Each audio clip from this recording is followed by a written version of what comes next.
Alright, in today's video I wanted to share with you the unsolved murder case of Carolyn Wasilewski. It's a really short article on Wikipedia, like always, because some of these cases are so obscure you can hardly find anything about it, so we stick with very short videos for your morbid satisfaction, because some of you guys out there probably enjoyed it even more than I would while narrating this stuff. The first thing I wanted to point out, which was kind of weird to me, was the picture of the victim in question, because they say she's 14 years old, or at least when she died.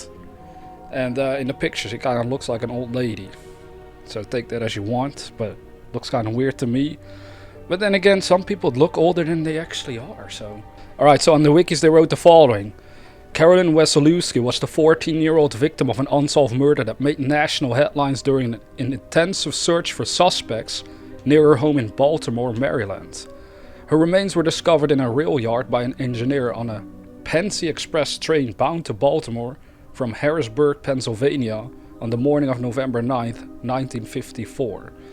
Not far from her family's home, police found bloodstains and personal items belonging to her.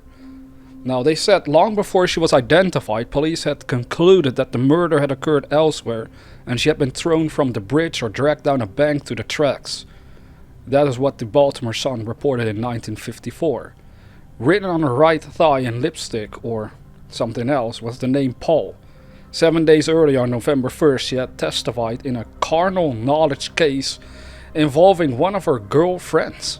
Carnal knowledge case. The first time I looked this up, I was like, what is that, man? What's that? Oh, they say it's an archaic or legal euphemism for sexual intercourse. In modern statutes, the term sexual penetration is widely used. Well, that does sure sounds like carnal satisfaction and desires that we share at times. A column published in the Baltimore Sun in March 2000 referred to the murder without mentioning her by name. It provoked a column also in the Sun by Frederick N. Rasmussen, in which he described the discovery of the body and investigation in some detail, along with the crowds that gathered for the funeral, and quotes a Baltimore homicide detectives who said that interest in the half-century-old murder was still surfacing. We still get calls generally around the anniversary of the murder. Now, Baltimore Sun columnist Jacques Kelly speculated that the case became a Baltimore legend, precisely because it was unsolved. The murder and its periods of notoriety in Baltimore loosely inspired John Waters' 1990 film Cry Baby.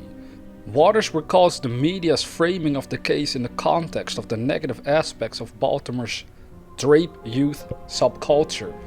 Very interesting subculture. I looked it up and I was like, well, I don't recognize any of this. I wasn't from the Times period.